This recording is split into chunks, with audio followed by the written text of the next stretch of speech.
Quand t'as peur, tu t'isoles, tu souffres, tu vis à moitié ta vie, tu te sens seul.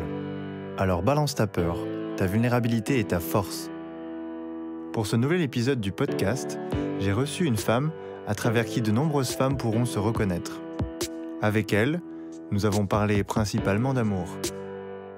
Quel est l'impact des injonctions sociales quant à l'épanouissement de la femme en tant que mère, en tant que célibataire ou même en tant que quarantenaire ? J'ai bientôt 40 ans et depuis quelques années, beaucoup de mes peurs ont ressurgi en fait, parce que c'est un âge charnière pour une femme, un âge auquel on doit avoir construit des choses que la société nous impose, le couple, l'amour, l'enfant, ce qu'on nomme le bonheur dans les magazines et dans la société. Et voilà, arrive ce jour... en fait, la fin de la jeunesse où j'ai peur parce que je n'ai rien accompli de cela, en tout cas de manière durable. Et me voilà confrontée à mon histoire, donc que j'ai envie de raconter. Et pour essayer de comprendre pourquoi j'en suis arrivée là et pourquoi j'ai ces peurs-là qui me paraissent aujourd'hui insurmontables au vu du temps qui passe tellement vite. Donc moi, il m'est pas arrivé de drame particulier.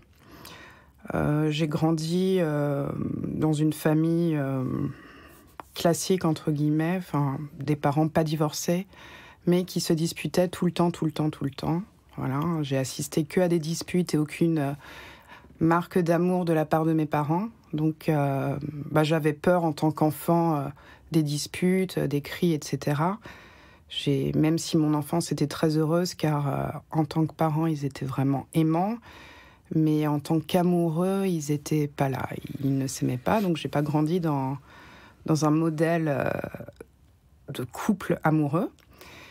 Et ma mère me disait tout le temps, les hommes sont infidèles, sont comme ci, il ne faut pas penser aux hommes, il faut penser aux études. Donc je me suis construite là-dedans, mais tout en étant heureuse et en me disant que ça n'aurait pas forcément de répercussions.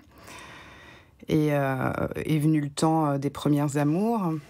Donc j'ai eu des histoires. J'ai connu un premier amour vers mes 18-19 ans. J'étais très amoureuse. Et parallèlement à cet amour, je n'avais aucune confiance en la personne. J'avais très peur de lui. Parce que oui, je reviens aussi sur mes parents. Hormis le fait qu'ils se disputaient beaucoup, j'ai découvert que mon père trompait ma mère. Je l'ai dit à ma mère, qui m'a dit « Mais que crois-tu ? Tous les hommes sont comme ça, etc. » Donc, je me suis construite non seulement dans la peur des disputes, mais aussi de l'infidélité. Donc, toutes mes premières histoires, à chaque fois qu'elles se passaient extrêmement bien, je faisais en sorte de toujours tout saboter, de toujours trouver en l'homme sa part la plus noire. Je le poussais dans ses retranchements, je le mettais dans des situations où il devait se montrer désagréable. Je l'obligeais à être odieux avec moi-même pour prouver que ma mère avait raison sur les hommes et que ma vision de l'enfance du couple était réelle. Donc j'ai eu que des histoires passionnelles, donc difficiles, un amour fou mais impossible dans la durée, puisque dès lors qu'arrivait le moment de la construction... c'est même pas moi qui partais, mais je faisais en sorte que l'autre me quitte. Donc voilà, j'ai eu plusieurs histoires d'un an comme ça, de mes 18 ans à mes 20... De mes 17 ans à mes 20 ans, ensuite j'ai rencontré le grand amour à 19 ans. Ça a duré jusqu'à mes 24 ans. C'était une histoire... c'était vraiment l'homme idéal. Je le dis encore aujourd'hui parce que je le regrette encore. 14 ans après, il était vraiment formidable. Il était drôle, beau, intelligent, fidèle, alors qu'à l'origine, c'était un homme à femme, etc. Mais il avait vraiment changé pour moi. Mais... mon petit démon intérieur, le fantôme peut-être de ma mère et du couple que formaient mes parents, est revenu au bout de 3 ans justement, puisque 3 ans, le moment de la passion. Une fois que la passion finit, c'est le temps de la construction. Et là, j'ai commencé à à faire des crises pas possibles, pour un rien, à l'infantiliser, à être vraiment odieuse avec lui pour que ça se termine. Et cette histoire s'est terminée. Et ça m'a fait vraiment, vraiment beaucoup, beaucoup de mal. Après, j'ai essayé de revenir, mais il ne voulait pas, parce que c'était une histoire beaucoup trop dure. Et après, j'ai collectionné beaucoup d'histoires avec... chaque fois, même schéma, je tombais sur des hommes très gentils à l'origine, et je projetais tellement de peur, etc. J'avais une image tellement forte de l'homme atroce que j'essayais de faire devenir ces hommes qui, à l'origine, étaient doux, etc., des hommes, les hommes que je craignais. Voilà. Donc ça a été ça à peu près tout le temps, en fait. Et le temps filait, je me rendais pas compte de l'âge. Ça m'a pas empêché donc de vivre toujours à chaque fois. Moi, je m'emballe facilement, donc je suis souvent tombée amoureuse et c'était des belles histoires. Le pire, c'est que je me rendais jamais compte que je reproduisais le même schéma. J'avais un jour entendu une phrase, j'étais allée à une masterclass de Fanny Ardant qui disait que dans la vie, l'expérience ne servait à rien, qu'on avait beau avoir de l'expérience dans tous les domaines, qu'il y avait des situations comme l'amour qui nous rendaient à chaque fois vierges de tout enseignement de la vie. Moi, c'est comme ça que j'ai vécu l'amour. Et il y a 3 ans, 3 ans aujourd'hui, 3 ans et demi, je suis tombée très très amoureuse et réciproquement de quelqu'un. Et pour la première fois, on a essayé de faire un enfant même. Et j'avais commencé un petit peu à changer avec lui parce que j'avais beaucoup moins peur. C'était quelqu'un de vraiment tellement doux et j'avais beau essayer de sortir tout le pire de lui, il n'y avait rien de vraiment fondamentalement mauvais qui sortait. Il commençait à apaiser mes peurs. J'étais à la fois moi-même et à la fois... j'étais vraiment bien. Et cette personne m'a quittée du jour au lendemain sans m'expliquer pourquoi. On est parti en voyage en Thaïlande et arrivé sur le sol thaïlandais à Bangkok, il m'a dit « Une partie de moi ne veut plus être avec toi ». Mais pourquoi ? Et il n'a pas su l'expliquer, il s'est mis à pleurer et pendant 2 semaines en Thaïlande, c'était au bout d'1 an de relation. C'était en plus pour fêter nos 1 an et la Saint-Valentin. Pendant toute la Thaïlande, la journée on se parlait pas et le soir quand je lui demandais des explications, il fondait en larmes en fait. Ensuite il a demandé à ce qu'on fasse une pause et la pause s'est éternisée donc j'ai dû le quitter. Et voilà, donc pour une fois que je m'abandonnais à quelqu'un, que j'avais plus vraiment peur, à tel point qu'on faisait un enfant, la personne m'a vraiment abandonnée. Plus l'abandon fait aussi partie de mes peurs. Et voilà, ça fait 2 ans que c'est fini. Donc j'ai eu des histoires depuis, mais le deuil n'est pas fait. Je pense qu'il me faut un peu plus de temps. L'amour durant 3 ans, dit-on. Et je suis restée 1 an avec lui. Ça fait pas encore tout à fait 2 ans que c'est fini, donc il me faut peut-être encore ces 2 ans, j'en sais rien. Et voilà, moi, toutes les peurs, là, aujourd'hui, ressurgissent. J'approche des 40 ans. J'ai en soi une belle vie. Je voyage beaucoup. J'ai des amis, etc. Mais sentimentalement, je suis bloquée dans tellement de peurs, tellement de schémas de l'enfance, certainement, que j'ai peur que ça me bouffe, que ça m'empêche d'avancer, et j'ai peur donc de finir seule et de ne pas avoir d'enfants. J'ai pas envie d'avoir d'enfants parce que c'est la norme, etc., mais parce que j'adore vraiment, vraiment ça. C'est même mon métier. Je suis maîtresse d'école. Toutes mes copines, ça y est, en ont, je suis la seule. Donc ouais, j'ai très très peur là, de ça. Les 3 peurs: de ne plus connaître l'amour, de finir seule et de ne pas avoir d'enfants. 3 peurs qui sont finalement assez liées et assez traditionnelles dans notre époque actuelle, pour une femme, surtout pour une femme, hélas, oui.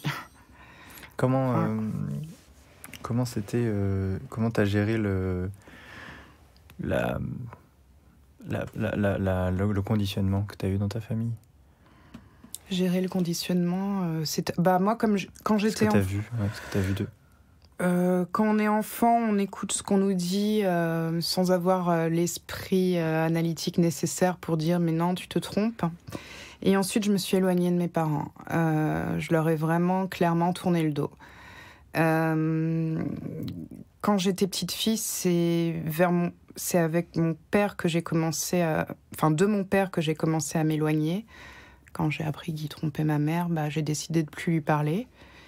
Et ensuite, j'ai entrepris une psychanalyse et je me suis dit que ma mère était autant responsable, voire plus. Et je me suis aussi éloignée de ma mère. Donc voilà comment j'ai géré ça en fuyant. En quoi elle était responsable dans ce que tu as appris sur cette histoire? Parce qu'elle le savait et qu'elle entretenait finalement un jeu malsain avec mon père puisqu'elle lui parlait mal, elle n'était pas très sympa avec lui. Au lieu de divorcer, elle restait pour se venger en fait. Donc j'en ai voulu à elle aussi, même si c'est vrai qu'avec le recul, je me dis que ça ne me regarde pas leur histoire. Mais moi, étant très très très très sensible, ça m'a fait beaucoup de mal. Mmh. Et ils m'ont peut-être pas assez protégée en se disputant devant moi, etc. En me donnant une image tellement horrible du couple. Ils auraient peut-être dû plus me protéger. Voilà. Comment t'as petit à petit changé l'exacte imitation ou reproduction de ce schéma dans ton couple suite à la dernière histoire que tu nous as racontée là? Le fait de m'éloigner physiquement de mes parents, j'avais plus leur schéma en moi. J'y pensais plus.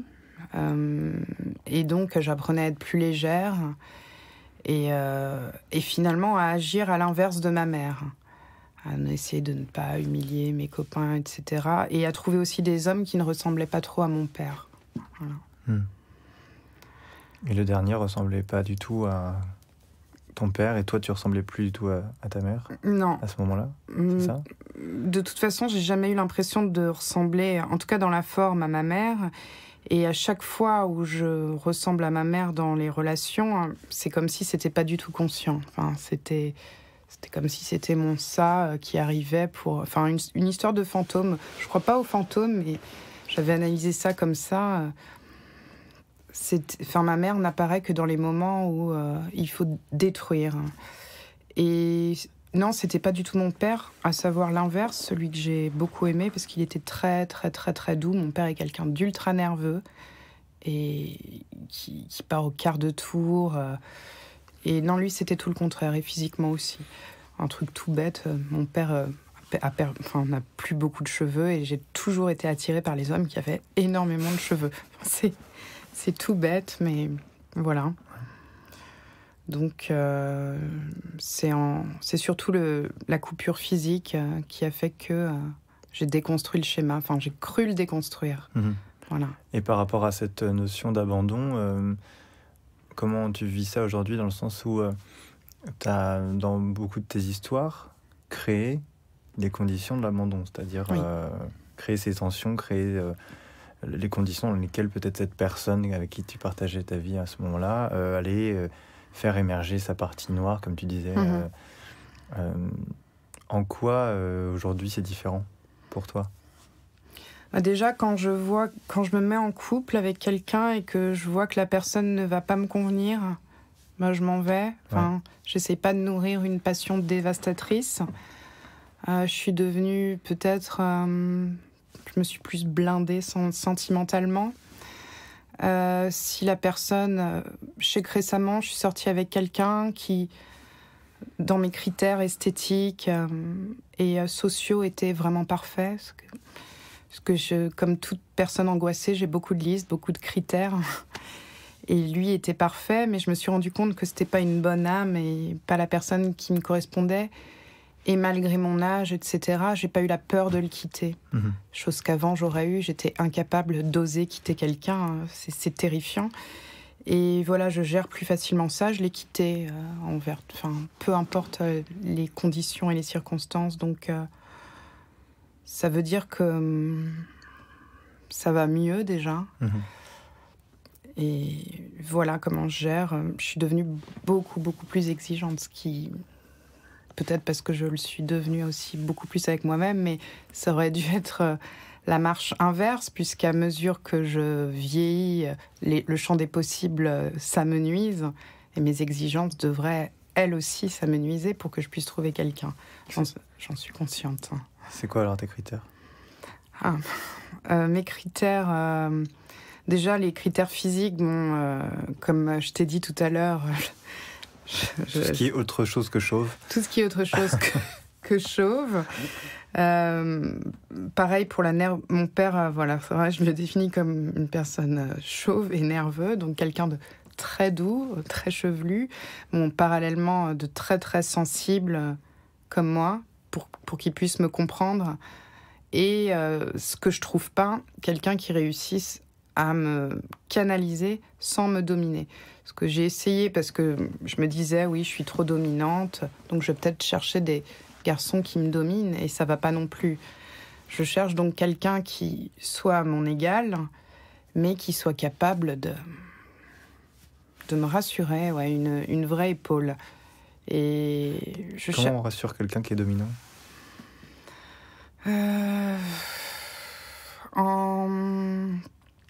Par l'humour. À chaque crise ou d'angoisse, etc., il fait une blague, il dédramatise. Je sais que ça marche très bien avec moi. L'effet un peu miroir, me montrer que c'est une sacrée comédie, ou sinon en prenant des distances, quoi, et en revenant quand je me suis calmée. Ton aspect dominant, tu le définis par ça, justement, par des moments un peu excessifs ? Non, c'est beaucoup plus... perfide, je pense, c'est rabaisser l'autre sans m'en rendre compte. Par exemple, moi, je suis quelqu'un de très, très cinéphile, et c'est vrai que c'est important pour moi que la personne connaisse, je sais pas moi, Truffaut, Woody Allen, etc. Et si la personne ne connaît pas, je vais lui faire voir le film. S'il n'a pas aimé... je vais lui dire, si t'as pas aimé, c'est que t'es pas assez ci, pas assez ça. Je le dis pas de manière aussi schématique, mais je lui fais comprendre que les connaissances qui divergent des miennes font de lui quelqu'un peut-être d'inférieur, alors que c'est complètement stupide. Et le côté dominant, c'est que moi, j'apprends des choses à mes copains, et je leur laisse pas la liberté de m'apprendre des choses. Moi, je rentre pas dans leur univers. C'est moi... Il faut qu'on te prenne avec tout ton univers en entier, ou pas, ou rien. Oui, ce qui est une bêtise, parce que l'autre, quand je trouvais l'autre, c'est pas... On cherche pas un miroir, mais pas une extension de soi-même. Et ce qui est important dans le couple, c'est la différence. Et d'ailleurs, c'est ce que j'avais avec le garçon le dernier, là... Il m'apprenait beaucoup de choses. Il travaillait dans le milieu du cinéma, il s'occupait d'étalonner les images, donc il avait une connaissance que j'avais, mais autre en plus. Il était parallèlement musicien, donc il m'a appris des choses. On se nourrissait l'un l'autre. C'était super en ça. Et je le dominais pour d'autres raisons, parce qu'il était un peu plus jeune que moi, plus petit, des choses... Mais c'était parfait, de fait. C'était très équilibré. De ce que je croyais, mais il est parti parce qu'il était... a priori malheureux. Mais ouais, moi, ma domination, c'est... en fait, je n'ose pas... j'ai peur d'être moi-même, à savoir vulnérable. Ouais. Donc, je domine. Donc, ça fait partie, oui, de mes peurs. Ta stratégie de domination est une stratégie de défense par rapport à une peur d'être vulnérable avec l'autre ? Oui. La peur d'être trahi, je pense, dominée... d'avoir... Est-ce que tu t'es déjà senti trahi sans avoir eu besoin de créer la tension dont tu parles dans tes relations ? Oui, j'ai déjà été trahie par quelqu'un avec qui j'étais en couple. Ça faisait seulement 3 semaines, et j'ai eu un coup de fil au bout de 3 semaines, d'une fille qui m'a dit je voulais te dire que ça fait 1 semaine que je sors avec machin. Bon, j'aimais pas ce garçon, mais ça m'a fait un mal fou, une fêlure narcissique assez intense. Et le pire, c'est que quand j'ai dit à cette personne je suis au courant que tu m'as trompé, il m'a regardé dans les yeux en me jurant que c'était faux. Là, j'ai fait part de stratégie et je lui ai dit tu sais, l'infidélité, pour moi, c'est pas grave, tu peux me le dire. Et là, il a tout avoué. Donc, il m'avait trompé. Ça m'a fait quand même un mal fou, alors que j'aimais pas la personne. Je l'ai quitté et ensuite, la personne est revenue à moi, a insisté pour être quand même avec moi. Donc, on est quand même restés 2 ans et demi ensemble. J'ai été... ça m'a peut-être arrangé, entre guillemets, parce que ça m'a permis d'être ultra méchante avec lui quand il est revenu. Je lui ai dit, écoute, je veux bien que tu reviennes, mais ça va être l'enfer pour toi. Donc je le trompais, j'étais odieuse, mais c'était un contrat, en fait, entre nous. J'étais pas... Mais j'étais pas heureuse d'être avec quelqu'un que je n'aimais pas. Mais oui, j'ai été trahie. Et encore avant de vivre des relations avec d'autres hommes, il y a eu, à un moment donné, cette sensation de trahison ou pas ? Oui, je pense avec mon père, tout simplement, parce que mon père et moi, on était très fusionnels à l'enfance, comme souvent les pères et leurs filles.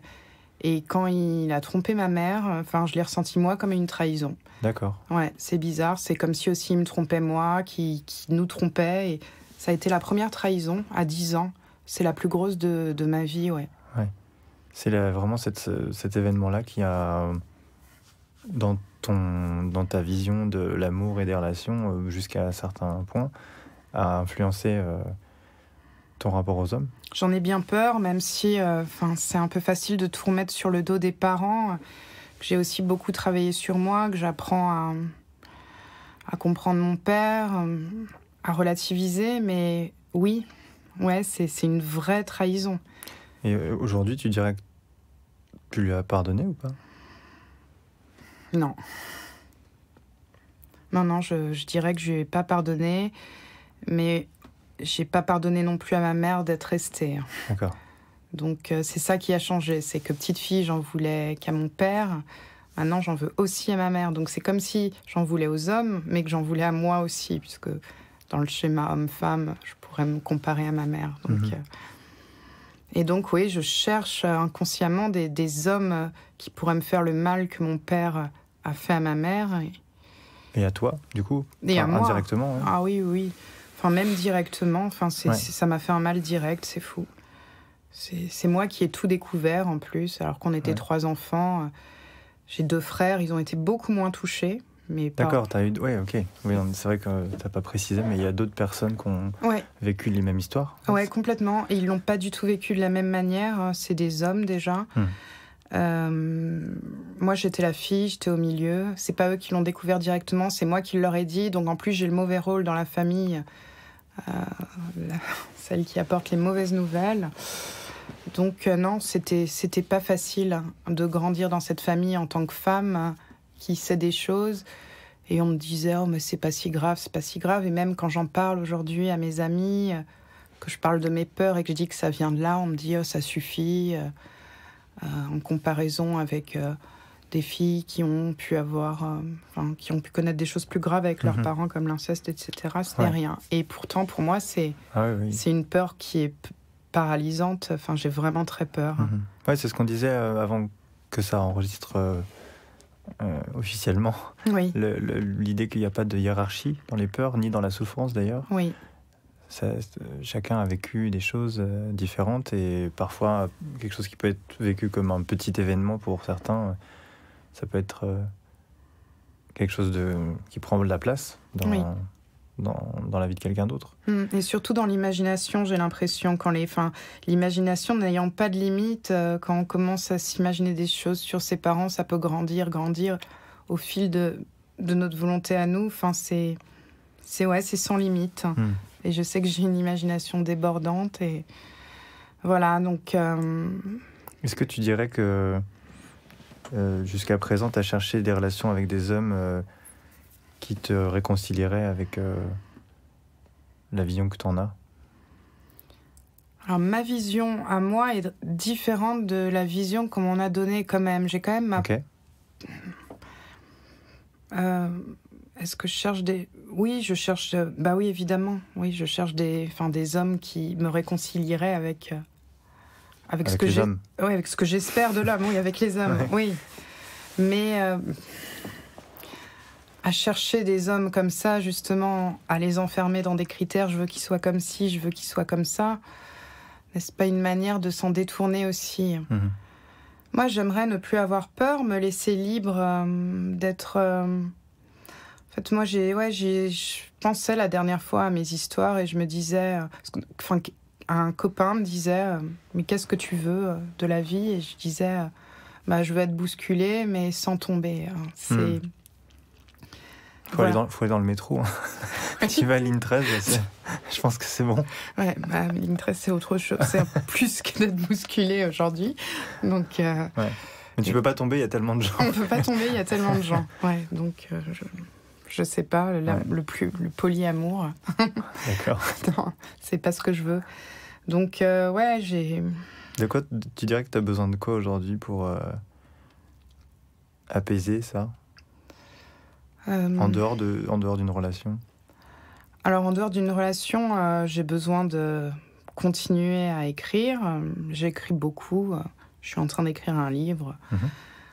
Un peu une fiction, mais romancée, etc. Ça me fait du bien. J'ai besoin de rien attendre, en fait, des autres, en attendre beaucoup de moi, de m'accomplir, de créer, d'écrire, d'être tout le temps occupée, de ne pas rester à rien faire, voilà, de faire plein de choses, de rien attendre des autres.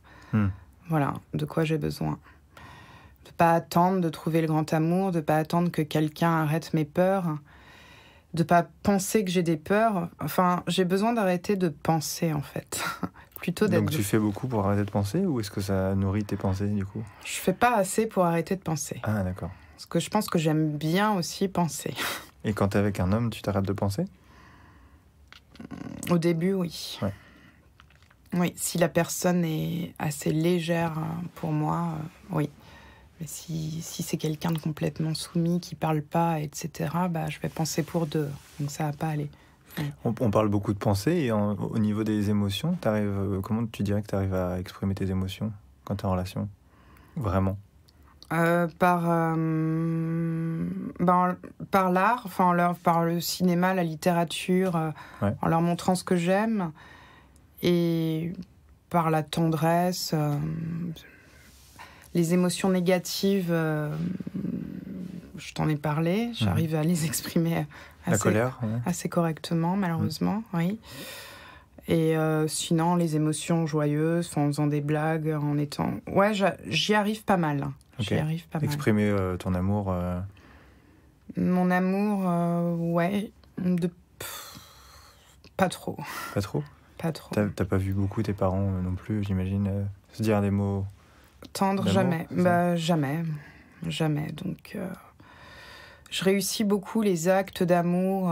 Tout ce qui est physique me pose aucun problème. J'ai une peur panique du premier je t'aime. Je sais que il y a beaucoup d'histoires qui sont terminées parce que j'étais pressée d'avoir le premier je t'aime et ça n'arrivait pas. D'avoir qu'on te le dise? Qu'on me le dise, que moi je le dis pas en premier non plus. Et je me disais, oh là là, il me l'a pas dit. C'est qu'il m'aime pas. Pour moi, les mots sont très importants.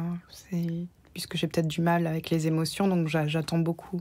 Et tu t'es déjà vraiment sentie aimée? Oui, toutes mes histoires... pas toutes mes histoires, non. Finalement, la dernière, celui qui m'a quittée, je me dis qu'il m'aimait pas. Voilà. D'accord. Oui. Il t'a donné des explications? Il m'a juste dit, écoute, je n'étais pas moi pendant la relation. Je n'étais pas moi. C'est tout. C'est tellement vague. Donc je me dis non, il m'a pas aimée. Et non, c'est une question intéressante parce que finalement... étant donné que toutes les histoires se sont finies, je peux peut-être me dire que je me suis jamais sentie vraiment aimée.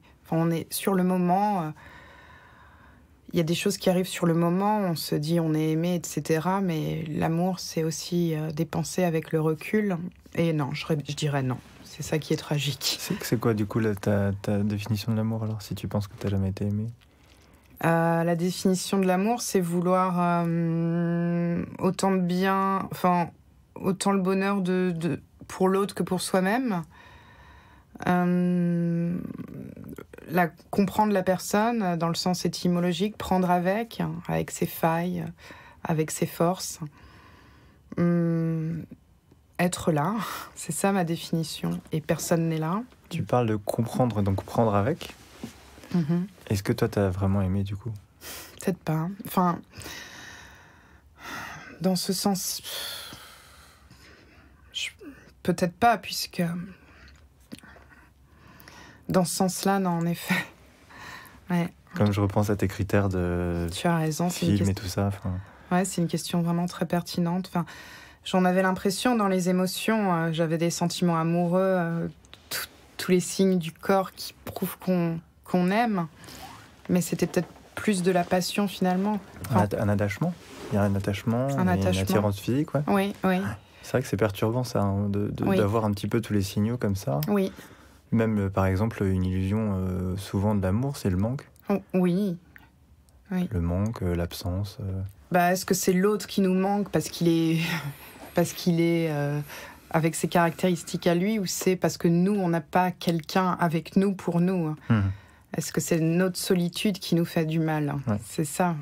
Donc le manque de l'autre n'est pas forcément un signe d'amour. Le manque de l'autre, c'est tout simplement le désir. Désirer ce qu'on n'a pas. Est-ce qu'il y a des facettes de toi que tu n'acceptes pas ou avec lesquelles tu as du mal encore? Oui, je pense. Je pense. Par exemple, je suis un petit peu timide comme personne, mais quasiment aucun homme avec qui je suis sortie ne le sait. Si, il l'a su au bout d'un moment, mais c'est des choses que je dis pas dès le début. J'ai une énorme carapace. Donc oui, je suis pas à l'aise avec ça. Je suis pas à l'aise avec mes faiblesses du tout. C'est surtout d'être très émotive, très sensible. Je suis pas du tout à l'aise avec ma sensibilité. D'accord. Peu de gens savent que j'ai pas non plus très confiance en moi et je suis pas à l'aise avec ça. Et j'imagine qu'on croit l'inverse quand on te rencontre. Oui. On croit que je suis orgueilleuse, prétentieuse. Vu que j'aime bien dire que, j'allais dire étaler ma culture, mais pas vraiment. Mais parler cinéma et littérature, on se dit elle se la ramène. Elle est parisienne, etc. Ouais, on a une image de moi que je cultive. Ouais. Tu t'entretiens un petit peu ce personnage aussi? Évidemment, parce que ça me protège. Ça te protège? Ça me protège, puisque j'ai peur d'être complètement mise à nu, en fait. Donc, je me dis que ça me protège. Mais là, je suis en train de m'en détacher. J'ai commencé une chose qui paraît complètement anecdotique. Mais par exemple, j'ai arrêté Facebook parce que j'étais complètement prisonnière. Je laissais des statuts sur Facebook très drôle, très provoquant. À chaque fois, j'avais plein de likes et je me nourrissais de ça. J'allais voir ma page 14 fois par jour, qui m'aime. Et je me suis dit, ça me rend malheureuse. J'attends d'être aimée par des gens que je connais même pas. Et moi, là-dedans... Et donc là, ça fait 10 jours que j'ai arrêté. C'était ma plus grosse... Ah, d'accord, c'est récent. C'est très récent, mais c'était vraiment une addiction folle. Ok. Donc, j'apprends au fur et à mesure à m'accepter, à être moi. Finalement, pour que ça marche, il faudrait presque complètement arrêter d'essayer de plaire et de séduire, quoi. Oui, exactement. Parce que j'ai l'impression qu'on vend une partie de nous, qui est forcément la même qu'Instagram, c'est-à-dire la jolie partie. Oui. Et derrière, c'est vrai que la personne réalise à un moment donné ce qu'il y a derrière et... l'autre côté de l'iceberg, immergé. Mais comment faire dans une société de l'image et de l'instantané? C'est compliqué. Toi, tu te connais. Toi, tu sais, tu connais tes parties. Moi, oui, bien sûr. Est-ce que c'est possible, tu penses, la prochaine fois que tu rencontres quelqu'un qui te plaît, même s'il te plaît, de ne pas chercher à plaire? Ça serait un défi tellement intéressant, mais de pas chercher à plaire. Ouais. Moi, soit je cherche à... moi, pour plaire, je cherche à déplaire au premier rendez-vous. Oui, tu crées une tension. Ouais, mais ça revient au même. Ça, c'est pour chercher à plaire, finalement. Ouais. Il faudrait... Est-ce que je serais prête? J'adorerais de répondre oui. Qu'est-ce que tu ferais, par exemple? Pour ne Imagine, pas chercher... là, juste après le podcast, là, tu as un rendez-vous avec un mec, tu vas le voir pour la première fois. Qu'est-ce que tu ferais ou qu'est-ce que tu ferais pas, du coup? Si je devais... par exemple, j'accepterais les silences. Ouais. Ça, c'est vraiment une marque des gens qui cherchent pas à plaire ou à déplaire. Ou qui savent pas quoi se dire. Ok. Ça marche aussi. Ou qui savent pas quoi, mais ne pas avoir peur de ça. Enfin, peur des silences, ça fait partie des peurs de beaucoup de gens. Donc je le taquinerai pas. Parce que ça, je le noierai pas de questions, parce qu'à chaque fois, des premiers rendez-vous, je pose plein de questions sur la personne pour éviter de parler de moi. D'accord, c'est pour éviter de parler de toi. Ouais. Ok. Donc, après, tu peux aussi t'intéresser à l'autre. Enfin, je veux dire, c'est aussi une façon de t'intéresser à l'autre, ou c'est vraiment... Ça t'intéresse pas, c'est vraiment si, pour... ça m'intéresse. Je m'intéresse beaucoup aux gens, fondamentalement. Mais je pense aussi que c'est un masque. D'accord. Ne pas chercher à plaire à quelqu'un, ça serait accepter les silences, accepter dire j'avais peur de cette rencontre. D'accord. Là, j'ai encore un peu peur maintenant parce que on se connaît pas. Voilà, je te dis tout de suite, je suis quelqu'un et peut-être lui exposer mes défauts. Ah ouais. Ouais, ça serait peut-être pas mal. Je suis pas comme tu crois. Ah lui, toi tu présupposes qu'il croit déjà des trucs sur toi ? Ça dépend comment on s'est rencontrés. Si on s'est rencontrés par Facebook, Instagram, des choses comme Tinder, etc. Ou si c'est une rencontre de la vraie vie qui est tellement plus aisée. Ouais. Donc, finalement, les applis nous empêchent beaucoup de vivre la réalité de la rencontre, de se prendre des vrais râteaux comme il faut, de oser aller parler à quelqu'un qu'on ne connaît pas. Oui. Donc de se montrer vulnérable en fait. C'est complètement une réalité. Ça nous apprend à pas être vulnérable en fait. Quelque part, non ? Exactement, à taire toutes nos émotions. Et finalement à souffrir de son côté encore plus, parce qu'on le tait à l'autre, mais c'est pas pour autant qu'on les ressent pas en rentrant chez soi et que c'est pas méga glauque.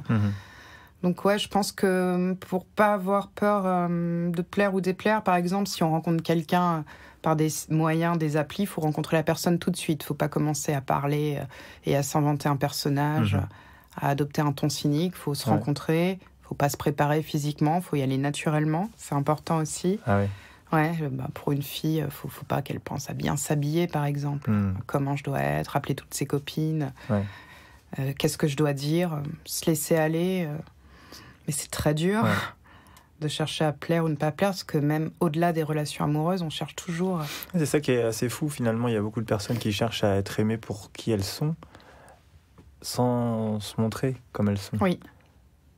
Parce qu'il y a aussi beaucoup de personnes qui ne se connaissent pas. Ça, c'est aussi un autre problème. Ouais. Et d'autres personnes qui ont peur de se montrer parce qu'on nous apprend que pour plaire à quelqu'un, il faut la séduction. Entre deux emballages de... Qu'est-ce que tu dirais d'une relation que tu vivrais où il n'y aurait pas eu de séduction ? Je dirais que ça serait la meilleure. Ah ouais, d'accord. Tu dirais pas, merde, qu'est-ce que... Ça se trouve, il n'y a rien en fait.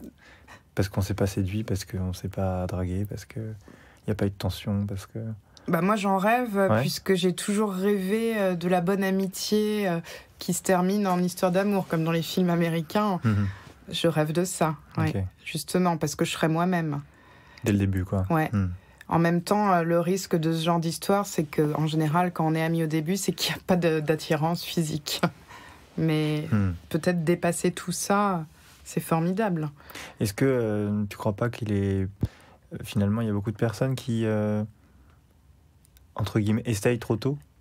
Est-ce qu'on prend assez de temps pour rencontrer l'autre, pour se voir sans qu'il se passe rien, mais juste pour se voir, pour discuter, pour aller voir un film, pour faire une expo, pour cette phase un peu de rencontre qui pourrait s'apparenter à de l'amitié, mais ça enlève pas le désir s'il est là, mais plus de pas forcément passer par la...